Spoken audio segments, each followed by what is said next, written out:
Dans cette vidéo, nous allons découvrir le module 1 de l'initiation à macOS 13 et 14, c'est-à-dire macOS Ventura, macOS Sonoma. Nous verrons d'abord le matériel, le bureau, le Launchpad et le Finder. Cette vidéo est enregistrée dans le cadre de l'atelier Initiation Mac du SILAC de la saison 2023-2024. Alors, au programme, nous verrons quelques Mac du commerce, les Mac du SILAC, nous poserons la question quel Mac avez-vous, nous ferons un peu de technique et des petits rappels de vocabulaire, et ensuite nous attaquons les bases de macOS Ventura et Sonoma. Nous irons acheter une application pour pouvoir utiliser le Launchpad et le dock, et nous irons organiser le dock. Nous terminerons enfin par la barre de menu et par le Finder. Alors, les principaux Mac portables, ici nous voyons d'abord les MacBook Air. À gauche, vous avez le MacBook Air 13 pouces M2, le MacBook Air 13 pouces M1, le MacBook Air 15 pouces M2. Évidemment, il faudra aller voir le site internet d'Apple pour voir les mises à jour au moment où vous écouterez cette vidéo, que vous regarderez la vidéo. Alors, un petit rappel, c'est que 1 pouce c'est 2,54 cm et dans la taille des écrans, on mesure la diagonale de l'écran. Au niveau du MacBook Pro, vous avez le MacBook Pro 14 pouces M3, le 14 pouces M3 Pro ou M3 Max, le MacBook Pro 16 pouces M3 Pro ou M3 Max. À ces machines, il faudra ajouter éventuellement de la mémoire. Bon, il est préférable d'avoir 16 Go de mémoire vive et il faudra voir si votre disque interne est de taille suffisante. Il est conseillé d'avoir au moins 512 Go de disque SSD interne. Ensuite, vous avez les Mac de bureau, l'iMac, c'est-à-dire le monobloc, il est M3 avec 4 ports. Ensuite, vous avez le Mac Mini, M2 ou M2 Pro, et le Mac Studio, M2 Max ou M2 Ultra. Bon, pour ces deux machines Mac Mini et Mac Studio, il faudra ajouter clavier, souris et bien sûr un écran. Quant au Mac du SILAC, voici une vue générale. Nous avons donc un total de 8 Mac. Alors, tout d'abord, voyons les 3 Mac Mini M1 et l'iMac M1. À gauche, vous avez le Mac Mini qui s'appelle M1C avec un écran LG de 29 pouces. Nous avons ensuite l'iMac M1, donc monobloc, c'est un iMac M1 bleu. Mac Mini ensuite M1A avec un écran LG de 27 pouces. Et nous avons ensuite le Mac Mini M1B équipé d'un écran externe, donc ailleurs. Nous disposons ensuite de 4 iMac Intel, l'iMac Intel 27 pouces qui lui est bloqué en Ventura et 3 Mac 21 pouces et demi qui sont sous Open Legacy Patcher avec macOS Ventura. Alors quel modèle avez-vous? Alors pour connaître le modèle, vous allez dans le menu Pomme, à propos de. Et donc là, s'affiche le modèle de Mac que vous avez, ainsi que d'autres éléments, d'autres informations dont nous allons voir dans un instant. Ici, à gauche, vous avez un MacBook Air, à droite, un MacBook Pro. Donc là, c'est le type de Mac. Ensuite, vous avez le processeur. À gauche, le processeur Intel. À droite, les processeurs Apple Silicon, on appelle ça les puces, qui sont appelées ici puces. Puce Apple M2. La mémoire, taille mémoire ici c'est 8 Go à gauche, 16 Go pour le MacBook Pro. Ensuite, nous avons le disque de démarrage. À gauche s'appelle MacBook Air et à droite c'est le classique Macintosh HD. Et enfin, nous avons le système d'exploitation. À gauche, pour le MacBook Air, c'est macOS 13.6 Ventura et à droite, c'est macOS Sonoma, macOS 14.2.1 Sonoma.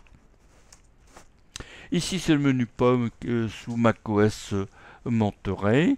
Il s'agissait d'un macOS version Beta, version 12, et sur un MacBook Air M1 de 2020, avec une puce Apple Silicon M1, une mémoire de 8 Go. Là, ici, c'est d'autres Mac. À gauche, un Mac Studio de 2022 avec une puce Apple M1 Max 32 Go de mémoire et le système macOS Sonoma 14.2.1. Là ici à droite, c'est un ancien MacBook Pro de 2008 sous Snow Leopard version 10.6.8. Nous allons faire maintenant un peu de technique et avec rappel de quelques notions. Alors, c'est quoi les géos? Alors, les géos, c'est pas les gentils organisateurs du Club Med, ce sont des gigaoctets. 1 gigaoctet égale 1 milliard d'octets, donc des gigaoctets. Un MO, c'est 1 million d'octets, c'est-à-dire des mégaoctets. 1 kilo-octet, c'est 1000 octets. KO. Et un octet, c'est un caractère et ça occupe 8 bits. Et un bit, c'est 0 ou 1 dans les circuits électroniques. Et 1 téraoctet, c'est 1000 gigaoctets ou 1000 milliards d'octets. À l'intérieur du Mac, nous avons quelques éléments. Le CPU, Central Processor Unit, c'est le processeur. Il était Intel pour les anciens Mac, maintenant ce sont des Apple Silicon avec nom de code de M1, M2, M3. Et nous avons un autre élément qui est important, c'est le GPU, General Processor Unit. Graphique Processor Unit, c'est le processeur graphique. On a bien sûr la mémoire RAM ou mémoire vive et d'autres éléments que nous n'avons pas détaillés ici.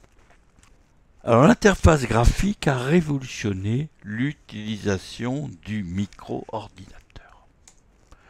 Alors c'est en 1984 qu'Apple révolutionna l'utilisation du micro-ordinateur avec l'interface graphique et la souris du Macintosh 128K. Et l'accès à la machine, au logiciel, se faisait par des menus déroulants avec l'aide d'un petit appareil nommé souris. Et un nouveau verbe fut introduit à cette époque, le verbe cliquer, et même double cliquer pour les plus habiles. Et les programmes et les données sont représentés par des petits pictogrammes nommés icônes qui sont affichés dans des fenêtres et le tout est posé sur le bureau. Il suffit de déplacer les icônes avec la souris vers un dossier ou vers la corbeille. Mais c'est vrai au prix d'un petit apprentissage de l'utilisation de la souris et aussi du trackpad pour les MacBooks. Donc le trackpad, c'est un rectangle que l'on trouve ici sur le clavier de l'ordinateur portable, donc là du MacBook. Et ici à droite, nous avons deux photos de MacBook, un MacBook Air M1, un MacBook Air M2. Quant à la souris Apple Magic Mouse, il n'y a plus de pile à l'intérieur ni de batterie. Il faut y mettre un petit câble actuellement un câble Lightning vers USB-C. Alors, il y a un programme particulier, c'est le système d'exploitation. Le système d'exploitation, Operating System en anglais, ou OS en abrégé, c'est le programme principal qui résiste en mémoire vive, c'est-à-dire mémoire RAM, et qui communique avec différents composants électroniques, c'est-à-dire la mémoire, le processeur, les périphériques, etc. Et le système d'exploitation prend en charge certaines tâches pour gérer le matériel et le logiciel. Alors maintenant, les logiciels, on appelle ça les programmes, même plutôt des applications.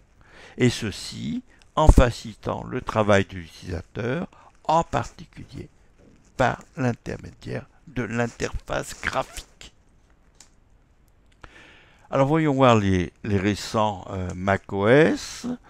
En 2023, on a Sonoma macOS 14, 2022 Ventura macOS 13, 2021 Monterey macOS 12, 2020 Big Sur macOS 11. Alors c'est à partir de Big Sur qu'on a eu un système d'exploitation pour les Mac équipés de la puce Apple Silicon. Donc au départ c'était les M1. Ensuite, dans le passé, nous avions en 2019 Catalina, Morave, Icera, Sierra, avec les différentes appellations. Et 2015, 2014 et 2013, nous avions El Capitan, Yosemite et Maverick. Donc là, c'est Yosemite, c'est 2014. Et quant au plus ancien macOS 10, le premier c'était en 2000, c'était Kodiak, et là c'était toute la série des félins. Donc Kodiak, Cheetah, Puma, Jaguar, etc. Donc au niveau de l'appellation, il s'agit bien de macOS 10, c'est pas macOS X.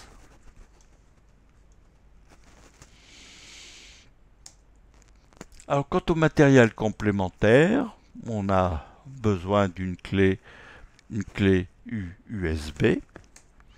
On a aussi besoin maintenant pour les matériels modernes équipés d'USB-C d'un petit interface, soit un hub comme ici, ou sinon pour brancher sur un disque externe, ici un Samsung T5 ou T7, on a besoin de câbles. Ici, là, il s'agit d'un câble USB-C, USB-C.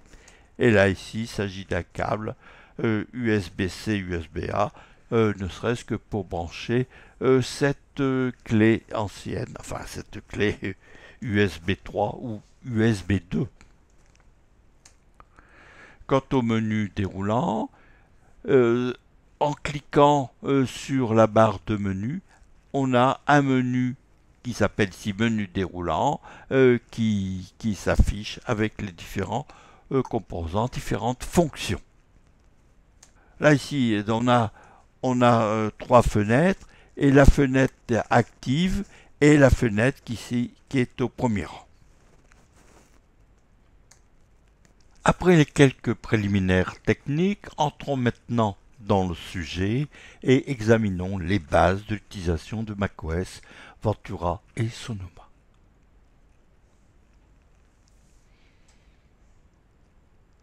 Alors ici, c'est le bureau. Le bureau, c'est tout l'ensemble ici qui est en orange. En haut, vous avez la barre des menus. En bas, vous avez les docks avec les différentes applications que vous utilisez le plus souvent. En haut à droite, si vous avez mis le paramètre dans Finder que l'on verra tout à l'heure dans les réglages du Finder, vous avez le disque de démarrage ou disque système qui généralement s'appelle Macintosh HD, mais vous pouvez lui donner un autre nom. Ensuite, ici, vous avez un dossier capture alias. Et là, vous avez P1, MS01 JPG, PAA JPG, ce sont des fichiers. Alors, on peut voir aussi ici, là ici c'est un disque externe, il s'appelle T5, et là ici on a un autre fichier P1.png. Donc là aussi, on verra plus tard comment afficher les extensions des fichiers. Alors comment est votre bureau?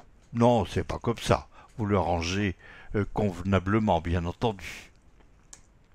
Alors, revenons un peu sur le disque système ou le disque de démarrage. Donc il s'agit d'un système qui s'appelle un disque, là, il s'agit d'un disque interne, Macintosh HD, et c'est un fichier qui est formaté en APFS, Apple File System.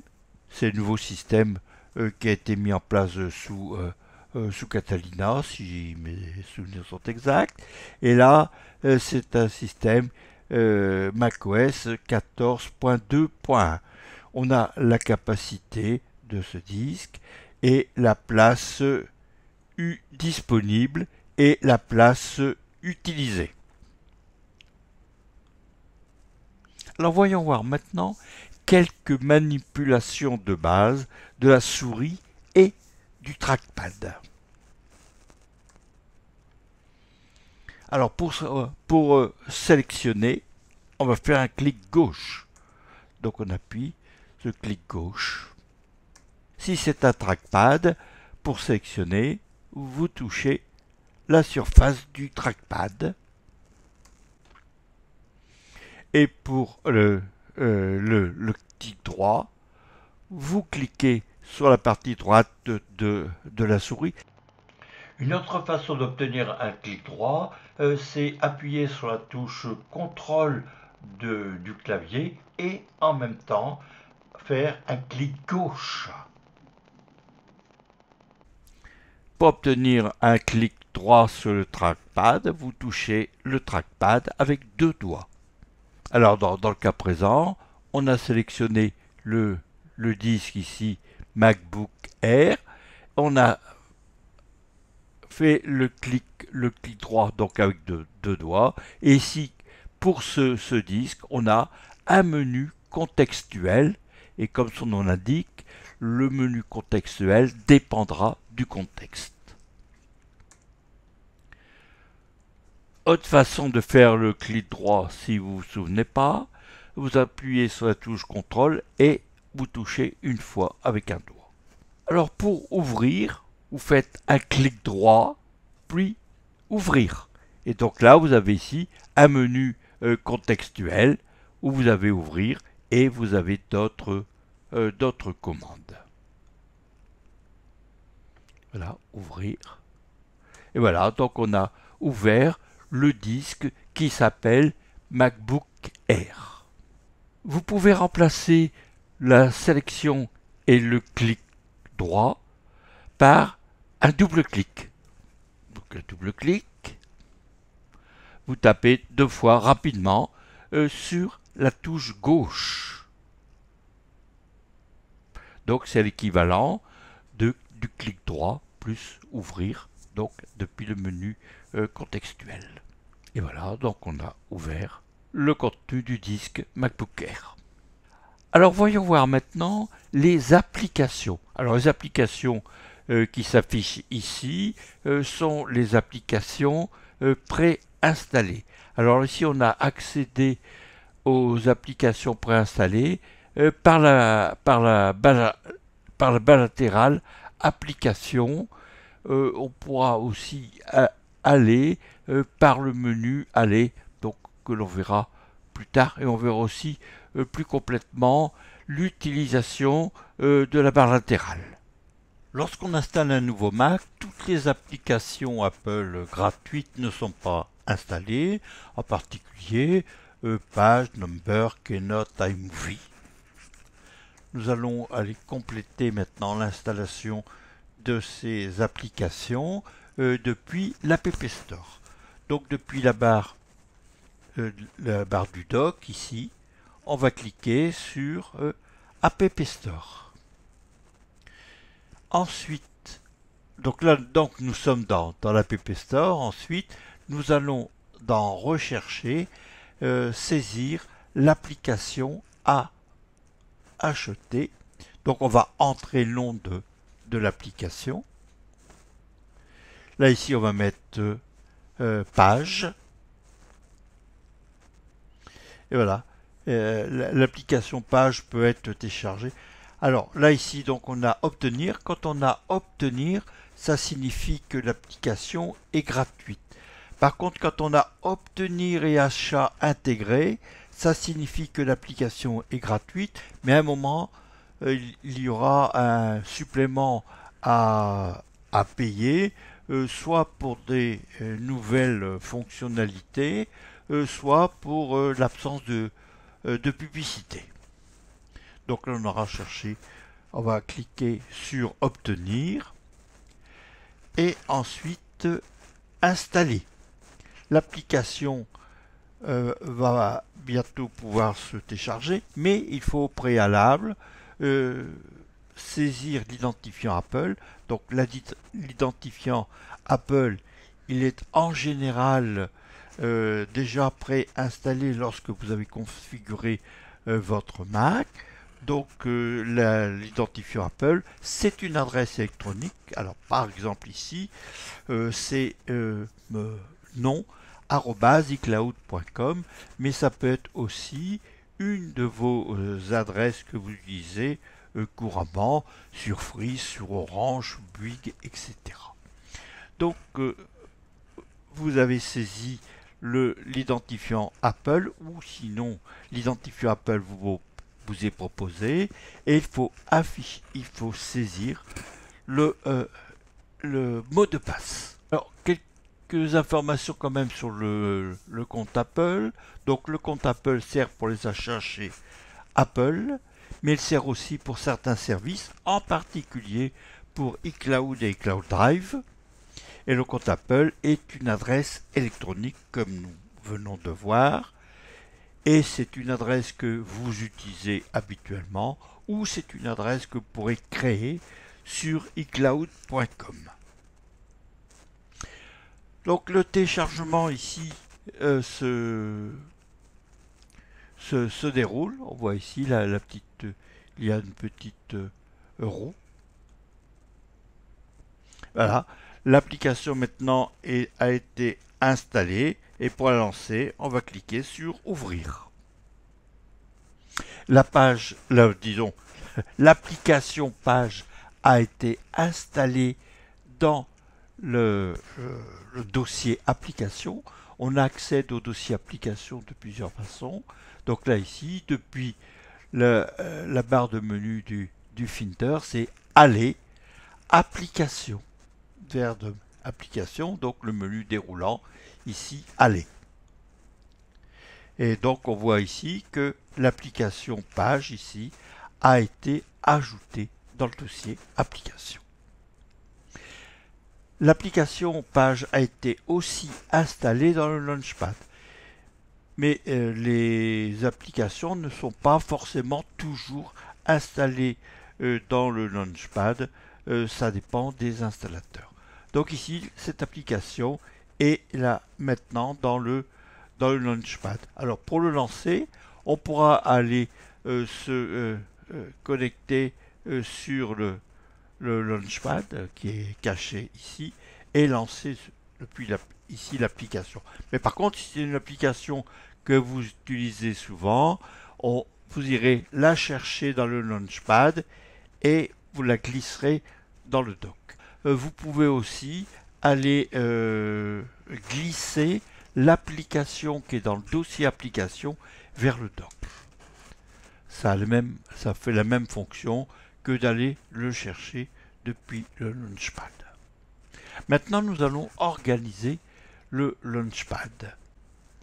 Donc actuellement, on a 3 applications qui sont en cours de téléchargement, Word, Excel et PowerPoint.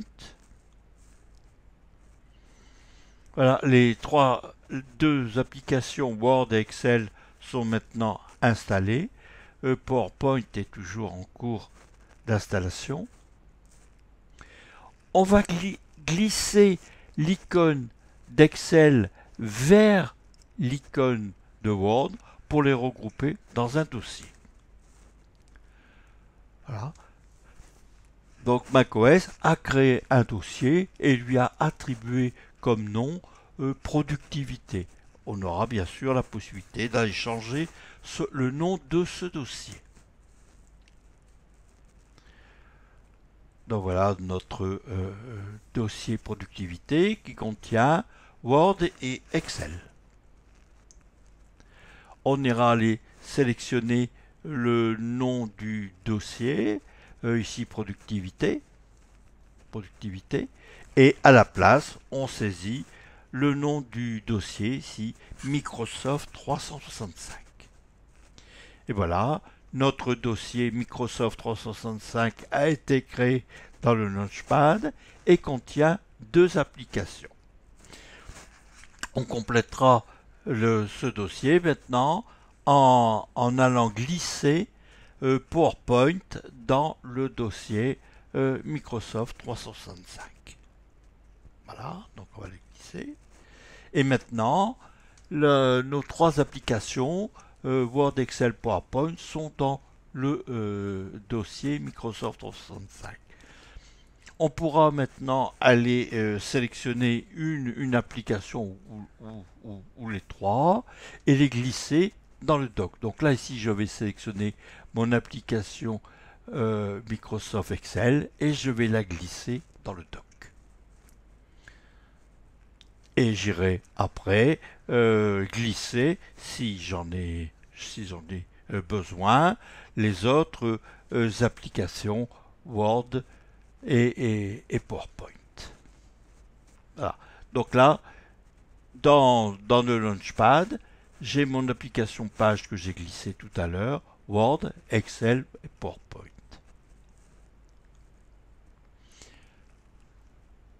Les applications ont été créées dans un certain ordre. Cet ordre éventuellement ne vous convient pas très bien.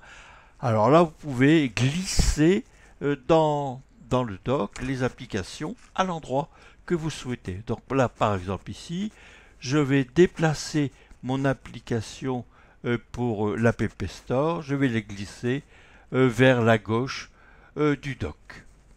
Donc je vais la sélectionner et voilà, je la déplace et ensuite je vais la poser.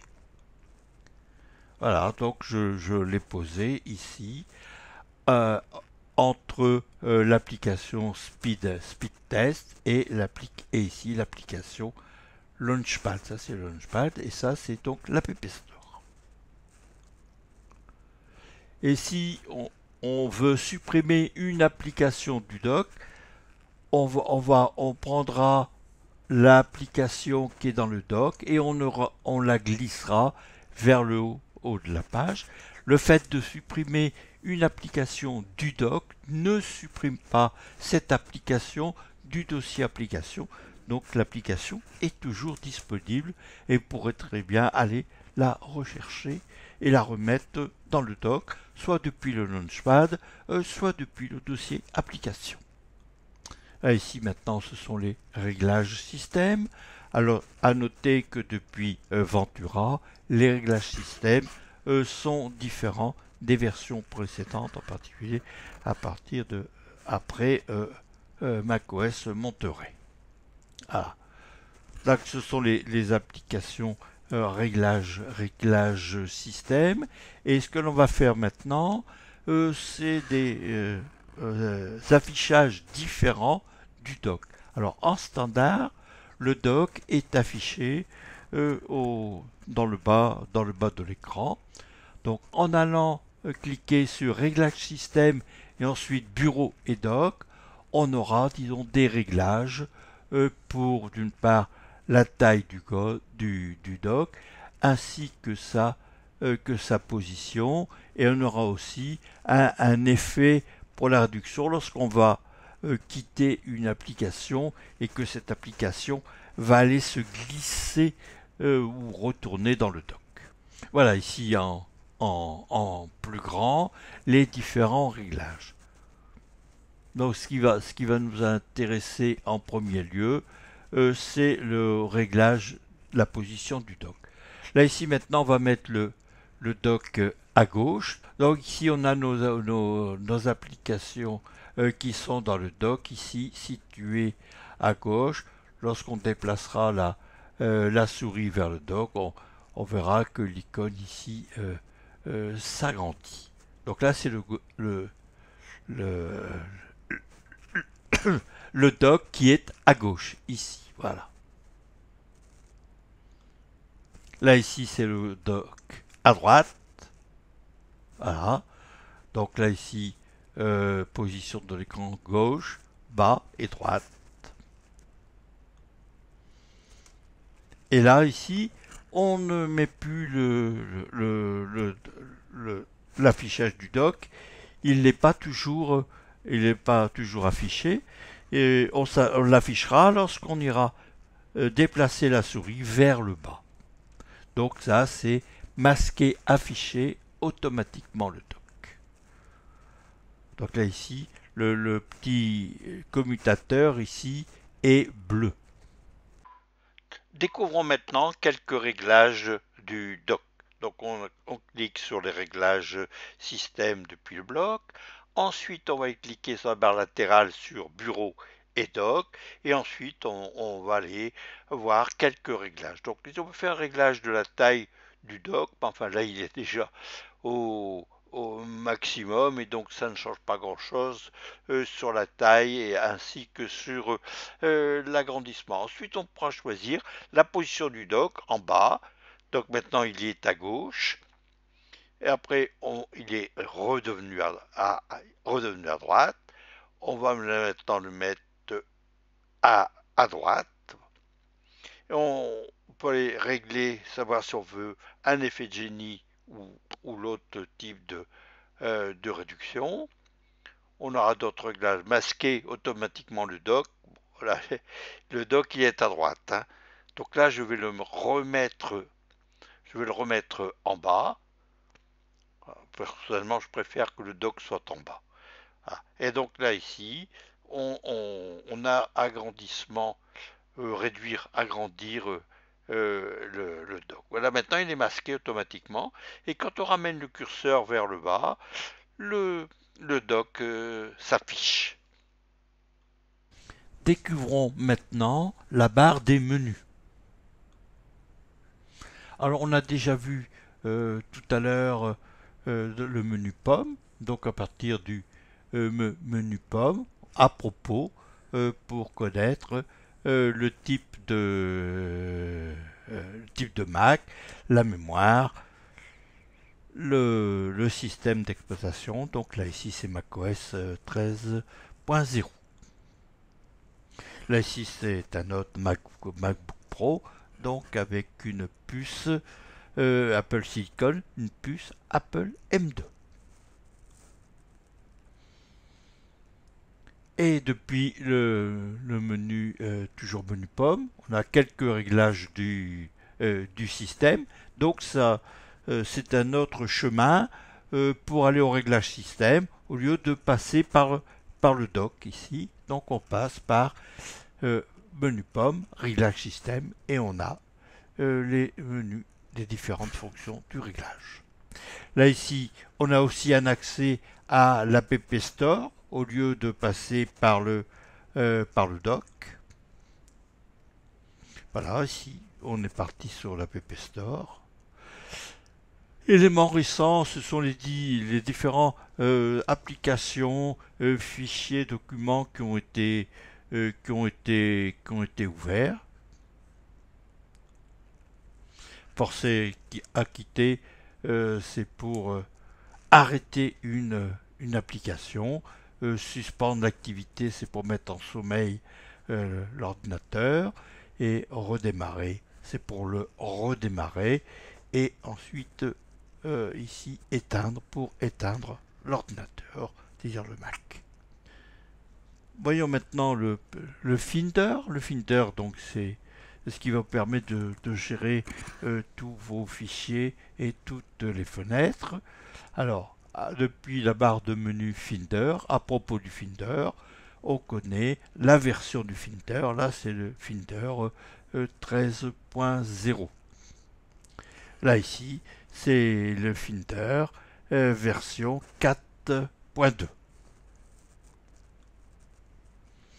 Au niveau du Finder réglage, on a la possibilité d'afficher ou ne pas afficher le disque dur. C'est ce qu'on a vu tout à l'heure, qu'on pouvait afficher ou ne pas afficher le disque de démarrage, donc le Macintosh HD, disons, en standard. Et là, vous allez cocher les éléments que vous voulez voir apparaître sur le bureau. Donc si c'est disque dur, les disques externes, les CD, DVD et iPod, les serveurs connectés. Ici en bas, c'est un réglage pour ouvrir les dossiers dans des onglets plutôt que dans des nouvelles fenêtres. C'est ce que l'on verra plus tard.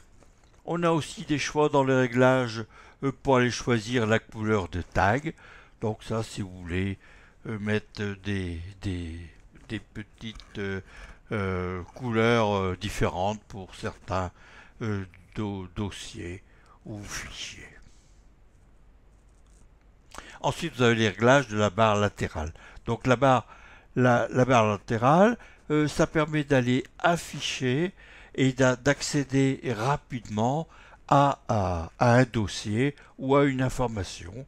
Donc là ici, on peut y accéder rapidement au dossier application au lieu de passer par le menu aller. Là, c'est pour afficher le bureau. Donc toute cette partie-là, ce sont les favoris. Ensuite, on aura l'affichage ou pas d'iCloud et Cloud Drive. Ça va dépendre des options que vous avez choisies concernant iCloud Drive. Et ensuite, on a les emplacements. Donc, ce sont des différents disques externes ainsi que les noms, disons, des ordinateurs. Donc ça, c'est la barre latérale. Alors, c'est quelque chose d'intéressant, la barre latérale, que ça vous permet d'accéder rapidement. Par exemple ici, j'ai souvent accès au dossier Atelier iCloud 2023. Donc je vais prendre ce dossier-là et je vais le glisser dans la barre latérale, dans les favoris. Et là, ici, ça va me créer ce qu'on appelle un alias, raccourci dans d'autres systèmes, pour pouvoir accéder plus rapidement ici. Voilà. Donc là, ici, si je veux accéder directement à mon dossier Atelier iCloud 2023, donc je vais cliquer dessus et là, donc mon dossier, disons, s'affiche. Donc là, ici, j'ai un autre dossier que j'utilise aussi souvent, c'est actuellement Atelier Ventura. La réponse est oui. Pour avoir des informations sur la barre latérale de macOS, je vais faire appel à Microsoft Copilot sur iPad. Donc j'ai lancé mon application et maintenant je tape le texte que je veux rechercher, tout sur la barre latérale de macOS. Et ensuite, Copilot m'affiche des réponses. Il suffit que je les sélectionne, que je les copie et que j'organise selon mes besoins.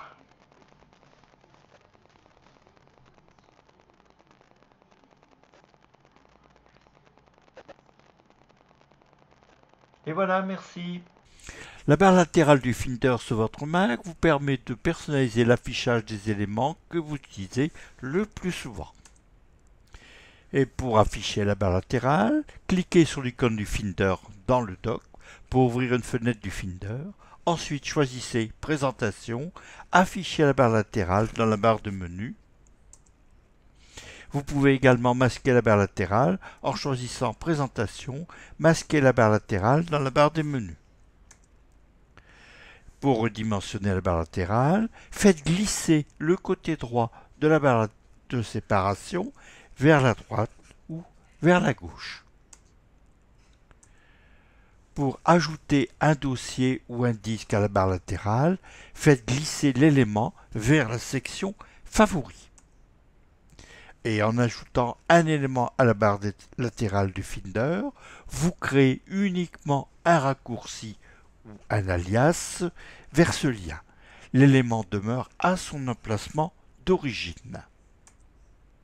Et pour ajouter un fichier à la barre latérale, appuyez sur la touche commande et maintenez-la enfoncée, puis faites glisser le fichier vers la section favoris. Pour ajouter une app à la barre latérale, appuyez sur la touche commande et maintenez-la enfoncée, puis faites glisser l'icône de l'app vers la section favoris. Pour modifier des éléments de la barre latérale, choisissez Finder, Réglages, cliquez sur barre latérale, puis sélectionnez ou désélectionnez des éléments. Pour réorganiser les éléments de la barre latérale, faites glisser un élément vers un nouvel emplacement. Et pour afficher ou masquer tous les éléments d'une section de la barre latérale, placez le pointeur sur le titre de la section jusqu'à ce que le bouton masquer ou afficher apparaisse, puis cliquez dessus. Pour supprimer un élément, faites glisser l'icône de l'élément en dehors de la barre latérale jusqu'à ce que le symbole de suppression apparaisse. Le lien vers l'élément de la barre latérale disparaît, mais l'élément reste à son emplacement d'origine sur votre Mac. Et si la section des favoris ne s'affiche pas, choisissez Finder, Réglages, cliquez sur barre latérale, puis sélectionnez au moins un élément dans la section Favoris. Nous allons faire maintenant quelques manipulations sur la barre latérale. Alors d'abord je vais faire quelques ajustements, disons, de fenêtre. Voilà, je bouge un peu la fenêtre ici, j'élargis ma barre latérale, je déplace, disons, la fenêtre qui contient la barre latérale, Finder, Réglages, et je vais aller cliquer donc sur barre latérale. Donc là ici, j'ai des options qui ont déjà été prises. Maintenant, dans les favoris, je vais décocher tous les différents éléments. Et on voit sur la droite, ce qu'il se passe, c'est que les éléments disparaissent, disons, des favoris. Voilà. Maintenant, je vais aller remettre les différents éléments. Je vais cliquer sur Récent. Donc, Récent, AirDrop apparaissent dans la partie Favoris de la barre de réglage. Je clique sur Réglage. Je clique sur Bureau, Documents. Je ne vais pas mettre ici, je mets Vidéo. Je ne mets pas la musique, je mets Images. Et je mets MacBook Test. Donc, ils apparaissent tous dans la barre latérale, dans Favoris. Donc là, si je clique sur Images, c'est mon dossier Images, mon dossier vidéo, mon dossier téléchargement, l'accès à mon dossier document, l'accès, disons, direct au bureau, le contenu du fichier application, le réglage pour AirDrop, et les différents dossiers, fichiers accédés récemment dans les récents. Maintenant, je vais ajouter un élément dans la barre latérale. Je vais prendre Atelier iCloud 2023 et je vais le glisser entre Applications et Bureau dans la barre des favoris. Là, je vais glisser maintenant Atelier Ventura. Donc j'ai un accès directement à mon dossier iCloud.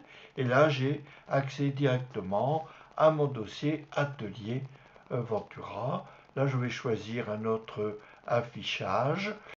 Découvrons maintenant quelques réglages du Finder, en particulier les options avancées. allez dans le menu Finder, barre de menu Finder, Réglages. Et ensuite, vous avez d'autres réglages sur Options avancées. Et en particulier, ce qui va nous intéresser ici, c'est l'affichage de toutes les extensions de fichiers, de façon à pouvoir voir lorsque vous affichez les contenus des dossiers, voir la différence de façon visible entre un fichier PDF, un fichier Word, un fichier page, etc. Voilà quelques exemples d'extensions. Donc c'est ce qu'il y a en suffixe après le nom du fichier. Donc c'est .docx pour les versions de Word modernes, .xlsx pour Excel, .jpg pour les images, .mov pour les vidéos ou .mp4 pour les vidéos, .page pour l'application page, etc. Et donc voici là, les extensions de fichiers ont été affichées. Donc pour le même document RAM 169, on a un document Word DocX, un document en format EPUB, un document en format page et un document en format PDF. Alors de temps en temps, allez vider la corbeille. Donc pour vider la corbeille, allez dans le menu la barre de menu Finder, vider la corbeille. Un petit message, voulez-vous vraiment effacer la corbeille, vider la corbeille. Cliquez sur vider la corbeille. Le menu fichier, donc là le menu fichier on le verra plus particulièrement lors de l'utilisation des applications. Donc là un menu déroulant fichier et vous avez donc un certain nombre d'options qui seront détaillées lorsque l'on verra les menus fichiers pour certaines applications. Le menu édition, donc là il n'est pas tellement actif actuellement puisque ici annuler, rétablir, couper était engraiser ainsi que coller. Et on pourra utiliser les célèbres raccourcis de commande C pour copier, commande V pour coller. Anciennement, pour ceux qui auraient des Mac depuis très longtemps, pomme C et pomme V. Là ici c'est le menu présentation qui permet de voir les affichages au niveau donc des dossiers. Donc là ici on a un affichage par liste. Là ici on va les trier avant d'afficher les différents dossiers et fichiers. Bon, ce sera détaillé un peu plus tard. Le menu aller. Donc le menu aller permet d'accéder, comme on l'a déjà vu tout à l'heure, dans le dossier application. On pourra aussi afficher la bibliothèque. Donc là, il y aura quelques restrictions. Alors le dossier bibliothèque ici dans la barre de menu n'est accessible que si on appuie simultanément sur la touche Alt. Et le menu fenêtre, c'est quand on ira gérer plusieurs fenêtres. Là aussi, on reverra dans le détail lorsqu'on utilisera des applications. Voici donc l'organisation de l'affichage. Donc voici un dossier plutôt, Atelier Excel 365 iPad 2022. Donc là, il est apparemment classé par nom. Donc on a ici, on a les dates de modification, la taille, le type. Alors on pourra paramétrer pour aller choisir ce que l'on affiche au niveau des tailles, au niveau des colonnes. Et on pourra grouper l'affichage des différentes contenus, des différents contenus de dossiers. Par exemple ici, pour la tenue Excel 365 iPad 2022, on a un regroupement ici par groupe donc des dossiers, tous les ensembles des documents PDF, tous les ensembles des présentations PowerPoint, et là tous les ensembles des dossiers, des fichiers Excel.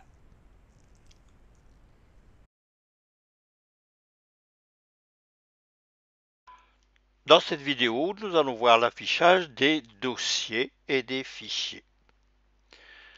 Alors ici, on est sur Macintosh HD, je vais cliquer sur la barre latérale sur iCloud Drive et on voit les différents fichiers. Là ici, je vais réduire la colonne du nom. Là, je vais ouvrir le dossier TVX en cours en cliquant sur le petit signe plus grand, donc c'est-à-dire inverser la flèche. Maintenant, on va afficher les dossiers sous différentes manières. Là, ici, c'est l'affichage sous forme de colonnes. Et là, ici, dans l'affichage de colonnes, on voit l'imbrication des différents fichiers et dossiers. Maintenant, nous allons voir une nouvelle fonctionnalité qui a été mise en place dans Monterey, c'est le groupage. Donc là, ici, on a choisi ici groupage par nom. Là ici, par type, par application. Bon, là, c'est pas très significatif parce qu'on n'a pas beaucoup de fichiers. Là, c'est dernière mise à jour. Donc, on a trois séries. La date de l'ajout.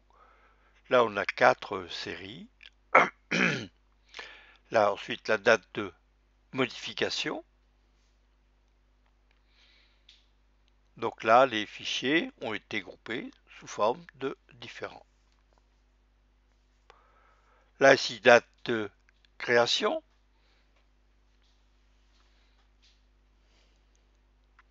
Là, ici, c'est groupage par taille. Là, on a de 10 à 100 mégaoctets et autres. Des tags, ici, je n'ai pas mis en place de tag.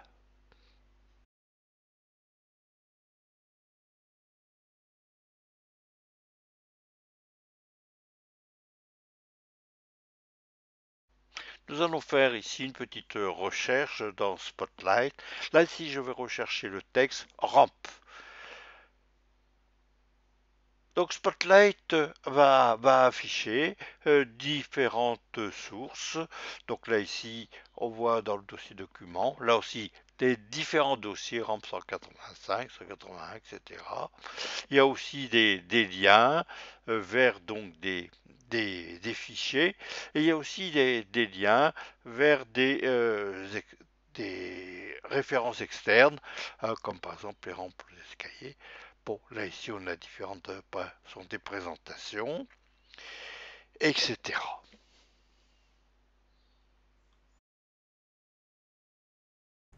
Voyons maintenant le centre de contrôle. Alors le centre de contrôle va regrouper certains réglages, en particulier des réglages Wi-Fi, Bluetooth, AirDrop, et ce qui va surtout nous intéresser au niveau des ateliers du SILAC, c'est la recopie de l'écran. Voilà, disons en plus grand. Donc le Wi-Fi, c'est connecté actuellement à la box qui s'appelle Livebox BT10. Le Bluetooth a été activé. AirDrop, tout le monde peut envoyer ou recevoir des documents par AirDrop. Et ensuite ici, si on veut utiliser Stage Manager, là c'est pour recopier l'écran.